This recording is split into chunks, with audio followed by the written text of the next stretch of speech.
Gold makes അവതരിപ്പിക്കുന്ന ഇന്നത്തെ കൃത്യമായ സ്വർണ്ണവില. ഇന്ന് ഉച്ചയ്ക്ക് ശേഷം കുറഞ്ഞ സ്വർണ്ണവില എന്താണെന്ന് നോക്കാം. 24 കാരറ്റ് സ്വർണം 1 ഗ്രാം 12,081 രൂപ.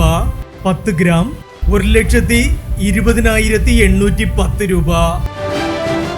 18 കാരറ്റ് സ്വർണം 1 ഗ്രാം 9,150 രൂപ. 8 ഗ്രാം 73,200 രൂപ. 18 കാരറ്റ് സ്വർണം രാവിലത്തെ സ്വർണ്ണവിലയേക്കാൾ പവന് 1,040 രൂപ കുറഞ്ഞു.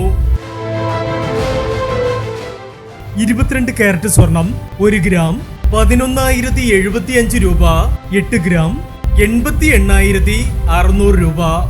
22 കാരറ്റ് സ്വർണം രാവിലത്തെ സ്വർണ്ണവിലയേക്കാൾ പവന് 1,200 രൂപ കുറഞ്ഞു. ഇനി സ്വർണ്ണവിലയുമായി നാളെ വീണ്ടും കാണാം. Good bye.